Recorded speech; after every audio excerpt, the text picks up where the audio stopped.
अस्सलाम वालेकुम जी। आज का लेक्चर हमारे पास है सीरीज आरएलसी सर्किट। इसे हम एक्सेप्टर सर्किट भी बोलते हैं। इसी के अंदर एक टर्म आएगी हमारे पास रेजोनेंस। बहुत इंपॉर्टेंट टर्म है, बहुत इंपॉर्टेंट कंसेप्ट है, उसको स्टडी करेंगे। तो जनाब एक बहुत अहम कंसेप्ट है हमारे पास जो ये काफी अहम सवाल है, अक्सर पेपर्स में पूछा जाता है। तो जनाब शुरू करते हैं कि हमारे पास आरएलसी सीरीज सर्किट क्या है। तो मेन हेडिंग है सीरीज आरएलसी सर्किट में आप जैसा फिग में देख सकते हैं केसी सोर्स है, आपके पास एक रजिस्टर प्लेस है, कैपेसिटर प्लेस है और इंडक्टर है। रजिस्टर की रेजिस्टेंस आर है, कैपेसिटर की कैपेसिटेंस सी है और इंडक्टर की इंडक्टेंस एल है। तो जनाब अब आपके पास इस जगह पे जो सोर्स है उसकी EMF is equal to E naught sine of omega t है। अब आप चूंकि जानते हो सीरीज का रास्ता है तो सारे कंपोनेंट्स के लिए सेम करंट चलेगा। और हमने सोर्स अब पढ़ा हुआ है, जब हमने एसी जनरेटर पढ़ा था, I is equal to I naught sine of omega t minus five है, जो सबको दिया जा रहा है करंट इस वक्त। ठीक है। अब हम जानते हैं इसमें अगर हम फेजर डायग्राम देखें, तीनों कंपोनेंट्स को हमने अलग अलग पढ़ा। मैंने देखा एसी का बिहेवियर इंडक्टर से, मैंने देखा एसी का बिहेवियर कैपेसिटर से, मैंने एसी का बिहेवियर रेजिस्टर से। तो मुझे तीन अलग अलग फेजर की समझ है।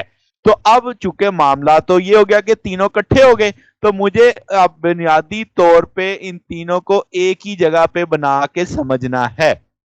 ठीक होगी बात। तो सबसे पहले अगर हम रजिस्टर की बात करें तो हम जानते हैं कि रजिस्टर में आपके पास जो करंट और वोल्टेज है वो क्या होता है, इन फेज होता है। ठीक है। इसका मतलब आपके पास एंगल ऑफ रोटेशन चूंकि इन फेज है तो दोनों साथ साथ घूमेंगे, तो आपके पास एंगल ऑफ रोटेशन भी सेम होगा, जो यानी वोल्टेज का एंगल बनेगा वही आई का एंगल बनेगा। मामला समझ आती है। तो अब इसी तरीके से अगर हम कैपेसिटर की बात करें तो आप कहेंगे करंट लीड करता है कितने डिग्री, 90 डिग्री लीड करता है। तो इसका मतलब अब आपके पास जो एंगल वीसी का होगा और जो एंगल आई का होगा उसमें 90 दर्जे का फर्क आना चाहिए। ठीक है। अब चूंकि वो लीड कर रहा है करंट, तो अब आपके पास जायदा उसका करंट उसका एंगल आप 90 डिग्री आगे बनाओगे। फिर इसी तरीके से हम इंडक्टर की बात करते हैं तो हम जानते हैं करंट लैग करता है 90 डिग्री। मतलब कि आपके पास जहां पे भी जब हम फिग बनाऊंगा तो आपके फेजर डायग्राम बनाऊंगा तो आपको inductor potential difference cross inductor को 90 डिग्री आगे रखना है करंट से। तो मैं यहाँ पे जो फिग बना रहा हूं इसमें मैं करंट मेंशन नहीं कर रहा, करंट मैंने अलग बना दिया। यहाँ पे आपको करंट का एंगल दिख रहा है ओमेगा टी माइनस फाइव। तो यहाँ पे जरा वी आर का एंगल देखो, वो भी आपको वही दिख रहा है ओमेगा डी माइनस फाइव। इसका मतलब जो आपके पास वी आर का एंगल है वही एंगल मैंने किसका बनाया, आई का बनाया है। अब उस आई के लिहाज से आई तो पता चल गया मुझे ओमेगा डी माइनस फाइव पे है। जरा उससे 90 डिग्री आगे जाएंगे तो आपके पास वी एल आ जाएगा, यानी इंडक्टर की वोल्टेज मैंने करंट से 90 डिग्री आगे शो की है। इसी तरीके से कैपेसिटर वीसी मैंने करंट से 90 डिग्री पीछे शो की है। तो आप समझना सिर्फ ये बात है कि मैंने करंट को अलग रख के तीन वोल्टेज को इकट्ठा रख दिया एक जगह पे। अब आप देख सकते हैं कि वीसी और वीएल एक दूसरे के ऑपोजिट है। ठीक होगी बात। और वी आर आपको दिख रहा है कि यहाँ पे बन रहा है। तो अब अगर मैं कहूं कि मुझे इस सर्किट के अंदर जो तीनों पोटेंशियल डिफरेंस हैं, potential difference cross resistor, potential difference cross capacitor, potential difference cross inductor, तो वो उतने ही होंगे जितना ईएमएफ अप्लाई किया होगा। क्योंकि आपके पास law of conservation of energy तो लगता है, किरचॉफ का वोल्टेज रूल तो आता है कि sum of all potential changes should be equal to zero. तो वो मैं यहां पे लिख देता हूं कि आपके पास ईएमएफ बराबर आ जाएगी V R plus V C plus V L के। ठीक होगी बात। इंस्टेंटेनियस वैल्यूज का कंसेप्ट आ जाता है तो हम उसका प्रोजेक्शन कराएंगे वर्टिकल एक्सिस पे, तो मुझे इस लम्हे पे वी आर की इंस्टेंटेनियस वैल्यू भी पता लग जाएगी, वी एल की भी पता लग जाएगी, वीसी की भी पता लग जाएगी। अब आप देख सकते हो वीसी डाउनवर्ड एक्सिस पे है, वीएल अपवर्ड एक्सिस पे है। तो जनाबे वाला अगर हम फेजर को देखें कि आपके पास ये इक्वालिटी होल्ड कर रही है तो इसका मतलब आपके पास जो फेजर है ईएमएफ का वो सम होना चाहिए किसका, वी आर का, वी सी का और वी एल का। तो मैं क्या करता हूं, जो आपके पास अपोजिट थे उनका नेट ले लेता हूं तो वो आ जाएगा वी एल माइनस वी सी। आप फिग में देख सकते हैं मैंने वी एल यहाँ पे बड़ा शो किया हुआ है, वी सी छोटा शो किया हुआ है। इसका ना डोमिनेंट जो आपके पास वेक्टर होगा वो VL होगा, तो आपने VL माइनस VC किया तो रिजल्टेंट आपका VL वाली डायरेक्शन में ही आएगा। तो आपने ये चीज ऐसे बना दी VL माइनस VC VR, तो इन दोनों पे वेक्टर सम लगाया आपने, तो आप देख सकते हो EMF आ जाएगी। जो रिजल्टेंट है यानी जो इस इक्वेशन को फॉलो कर रहा है कि आपके पास लूप रूल को फॉलो कर रहा है। तो जनाब अब यहां से अगर हम वेक्टर्स के कंसेप्ट से चलें तो आप लिखोगे कि EMF का स्क्वायर बराबर है किसके, VR का स्क्वायर VL माइनस VC का स्क्वायर। तो आप स्क्वायर लिख भी सकते हो कि VR किसके बराबर है, IR के, VL किसके बराबर है, IXL के, VC किसके बराबर है, IXC के। अगर मैं यहां से I कॉमन ले लूं और वो I दूसरी तरफ जाके डिवाइड हो जाए तो क्या E square over I square आ जाएगा यानी Z स्क्वायर आ जाएगा। तो उसे मैं Z को इंपीडेंस के तौर पे देख देता हूं। तो सिंपल Z किसके बराबर लिखा जा सकता है, R square plus XL minus XC whole square के। मैंने क्या किया है समझ लो, मैंने I कॉमन लिया है, यहां से I स्क्वायर आ जाएगा, यहां से भी I स्क्वायर बाहर आ जाएगा, कॉमन लेके I स्क्वायर दूसरे एंड पे जाएगा तो E square divided by I square आ जाएगा। होल स्क्वायर लिख सकते हो E divided by I whole square. तो वो E बाय I जो बनेगा उसे मैंने नाम दिया इंपीडेंस। तो ये इंपीडेंस बराबर आ जाएगी Z is equal to square root R square plus XL minus XC। अब ये इंपीडेंस क्या है, इंपीडेंस है इफेक्टिव रेजिस्टेंस। क्या मतलब, जब सर्किट में काफी एक से ज्यादा कंपोनेंट आ जाएं यानी रेजिस्टर भी है, इंडक्टर भी है, कैपेसिटर भी है, तो उनकी जो इफेक्टिव रेजिस्टेंस होगी यानी कंबाइंड इफेक्ट वो सारे कंपोनेंट्स जो मिलके दे रहे होंगे रेजिस्टेंस के तौर पे, दैट इज कॉल्ड इंपीडेंस।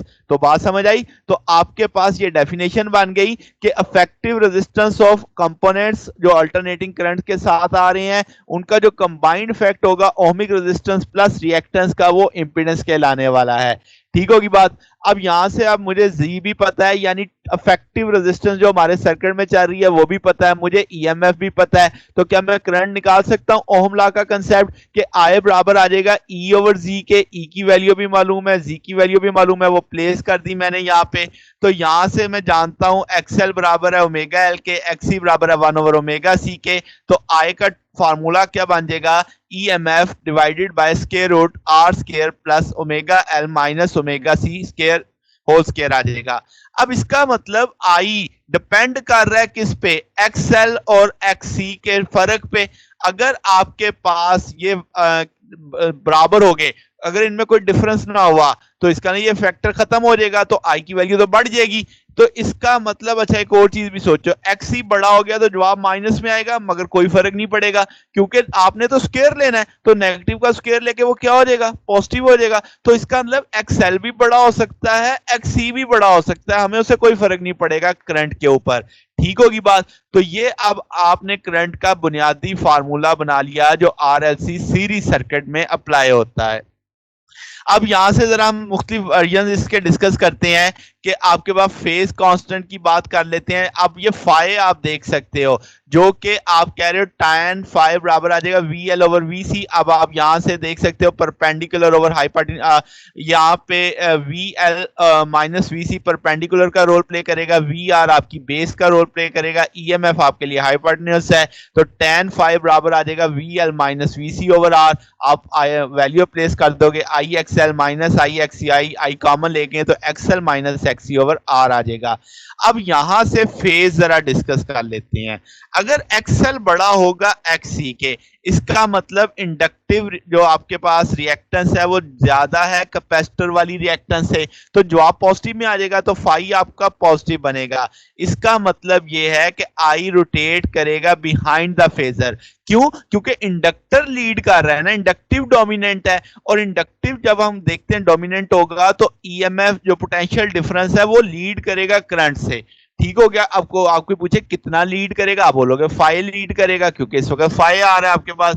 अगर मैं कहूं XC बड़ा है XL से, इसका मतलब कैपेसिटर की जो रिएक्टेंस है वो बड़ी है किससे, इंडक्टर की रिएक्टेंस से। इसका मतलब कैपेसिटर का जो पोटेंशियल डिफरेंस होगा वो बड़ा होगा इंडक्टर के पोटेंशियल डिफरेंस से। इसका ना वो डोमिनेट कर जाएगा। तो आपके पास क्या आएगा, तो आप बोलोगे अगर ऐसा है तो जवाब माइनस में आ जाएगा, तो आप कहोगे आई जो है वो रोटेट करेगा अहेड ऑफ फेजर ईएमएफ के। क्यों? हम जानते हैं कि जब कैपेसिटिव सर्किट था तो करंट लीड कर रहा था, तो अब भी ये बात वही लिखी हुई है कि आई लीड करेगा किसको? ईएमएफ को। ठीक होगी बात। और अगर एक्सएल बराबर हो जाए एक्स सी के, तो हम कहते हैं ये शर्त रेजोनेंस की है। रेजोनेंस में क्या होगा? फाई जीरो हो जाएगा। तो इसका मतलब अब आपके पास करंट और वोल्ट ईएमएफ इन फेज हो गए। ये रजिस्टर वाला कंसेप्ट आ गया। इसका मतलब जब आपके पास रेजोनेंस, अब हम पढ़ने हैं, डिटेल में पढ़ लेते हैं तो इस बात को समझेंगे। जब रेजोनेंस होती है तो सर्किट में सिर्फ रेजिस्टेंस एक्ट कर रही होती है। ठीक होगी बात। तो अब आपके पास रेजोनेंस क्या है, आप उस सर्किट को समझते हैं। आपने करंट का फार्मूला पढ़ा था कि EMF divided by square root R square plus omega L minus 1 over omega C whole square है। अब हमने तो रेजोनेंस पढ़ा कि एक्सएल बराबर हो जाए एक्ससी के, और हम जानते हैं एक्सएल बराबर है ओमेगा एल के, एक्ससी बराबर है 1 ओवर ओमेगा सी के। तो ये बराबर अगर हो गए तो जनाबे वाला नीचे वाला फैक्टर तो खत्म हो जाएगा। तो इसका मतलब यहां से आप क्या करोगे? ओमेगा ओमेगा साइड पे ले जाओ तो ओमेगा स्क्वायर हो जाएगा, एलसी बन जाएगा, स्क्वायर खत्म करेंगे तो 1 ओवर स्क्वायर रूट एलसी आ जाएगा। तो that is called resonant angular frequency, यानी रेजोनेंट फ्रीक्वेंसी भी हम इसे बोलते हैं। तो जनाब अब आपके पास इसका मतलब ये हुआ कि अगर ओमेगा एल और ओमेगा सी बराबर हैं तो इसका मतलब ये फैक्टर खत्म हो गया। इसका मतलब डिनोमिनेटर अब आपका पहले बड़ा था अब छोटा हो गया, तो आपकी आई की वैल्यू बढ़ जाएगी। इसका मतलब जब रेजोनेंस कंडीशन आती है तो सर्किट में करंट की वैल्यू बढ़ जाती है। ये चीज समझनी है आपने। तो आपने यही लिखा कि एम्पलीट्यूड मैक्सिमम हो जाएगा। ठीक होगी बात। तो अब जनाब यहां से अगर हम कर्व की बात करें तो आप देख सकते हैं 3 डिफरेंट कर्व्स आपको दिखाई जा रही हैं। तो इसमें अब एक्सएल और एक्ससी बराबर हैं। फर्क किसमें पड़ रहा है? आर में पड़ रहा है। पहली कर्व देखो आर 100 पे, अगली कर्व देखो आर 30 पे, अगली कर्व देखो आर 10 पे। तो इसका मतलब आप आर की वैल्यू को डिफर कर रहे हो जबकि एक्सएल और एक्ससी बराबर है। तो आपके पास ये जैसे मैंने कहा कि ये रेजोनेंस कंडीशन है कि एक्सएल बराबर है एक्ससी के, और इस कंडीशन में करंट ने मैक्सिमम होना ही होना है। अब वो करंट रेजिस्टेंस की वजह से कितना वेरी करेगा वो आपने इस ग्राफ में देखा। तो रेजिस्टेंस जितनी कम होगी करंट की पीक उतनी ज्यादा आ रही है, यानी करंट मैक्सिमम वैल्यू को उतना ज्यादा छुएगा। तो आपके पास अब क्या है कि हम जानते हैं एक्सएल बराबर आ जाता है 2 पाई एफ एल के और एक्ससी बराबर है 1 over 2 pi f C 1 over omega C के। तो अब इसकी 3 कंडीशंस देख लेते हैं कि अगर ओमेगा स्मॉल हो, ओमेगा स्मॉल होगा तो इसका मतलब क्या है कि एक्सएल छोटा हो जाएगा जबकि एक्ससी बड़ा हो जाएगा। तो इसका मतलब ओमेगा स्मॉल होगा तो एक्सएल लेस होगा किससे? एक्ससी से। तो इसका मतलब एक्ससी ज्यादा है, तो इसका मतलब कैपेसिटिव डोमिनेंट हो गया। तो आपके पास जो आपने इंपीडेंस का टूल पढ़ा है उसमें एक्ससी लार्ज हो जाएगा। अब इसका मतलब डिनोमिनेटिंग फैक्टर तो बन रहा है। तो आपके पास इस टूल में अगर आप देखो तो एक्सएल और एक्ससी, अब आपके पास ये फैक्टर आ रहा है डिनोमिनेटर में, तो इसका मतलब करंट इतना ज्यादा नहीं होगा, करंट लो ही रहेगा। तो अगर आप एंगुलर फ्रीक्वेंसी के टूल पे देखते हैं तो कम ओमेगा पे आप देखो जरा इस फेक के अंदर, क्या आपको जब ओमेगा की वैल्यू थोड़ी है तो करंट इतना ज्यादा तो नहीं दिखाई दे रहा। अब आपको लार्ज ओमेगा के लिए, जब आपका ओमेगा लार्ज होगा तो क्या होगा? उस वक्त एक्सएल लार्ज ग्रेटर हो जाएगा किससे? एक्ससी से। इसका मतलब इंडक्टिव कैपेसिटेंस डोमिनेट कर गई। अभी भी आप देखो लार्ज वैल्यूज जो ओमेगा की दिख रही हैं आपको करंट ज्यादा नहीं दिख रहा, मगर अगर एक्सएल बराबर हो जाए एक्ससी के तो जनाबे वाला क्या होगा? आपके पास एक्सएल और एक्ससी एक चीज, यानी आप कहोगे कि इक्वल वैल्यूज पे आ गए तो वो एक दूसरे के फैक्ट को कैंसिल कर देंगे, उस लम्हे करंट आपका मैक्सिमम हो जाएगा। तो आपने देखा यहाँ पे एक रेशियो दिखाई गई थी, जब उनकी रेशियो 1 आ गई यानी एक्सएल ओवर एक्ससी की रेशियो 1 आ रही है, तो आप देखो उस लम्हे पे करंट पीक पे जा रहा है आपके पास। तो जनाबे वाला अब आपने देखा कि इस सारे मामले में रेजोनेंस के ऊपर करंट मैक्सिमम हो जाता है। तो क्यों? उस लम्हे ना एक्सएल और एक्ससी, चूंकि फेजर के कंसेप्ट से सोचो तो वो एक दूसरे के इफेक्ट को कैंसिल कर देंगे, सर्किट में सिर्फ और सिर्फ आर बचेगा। अगर मैं सादा 3 लफ्जों में बताऊं तो सर्किट में 3 चीजें थी। एक इंडक्टर, कैपेसिटर और रेजिस्टर। अब जब XL और XC बराबर होगा तो हम कहेंगे इंडक्टर और कैपेसिटर ने आपकी रिएक्टेंस ने एक दूसरे के इफेक्ट को कैंसिल किया है, तो इसका मतलब सर्किट में अब तीन चीजें काम नहीं कर रही, सर्किट में सिर्फ एक चीज की रेजिस्टेंस काम कर रही है, दैट इज रेजिस्टर। तो अब इसका मतलब तीन रेजिस्टेंस ज्यादा होती, एक रेजिस्टेंस उसके मुकाबले पे कम होगी, तो करंट की वैल्यू बढ़ जानी चाहिए। तो ये कंसेप्ट आ जाता है हमारे पास जिसे हम RLC सीरीज सर्किट कहते हैं। रेजोनेंस कंडीशन आ गई, XL बराबर होगा किसके, XC के, जिसपे करंट पीक वैल्यू को टच करता है।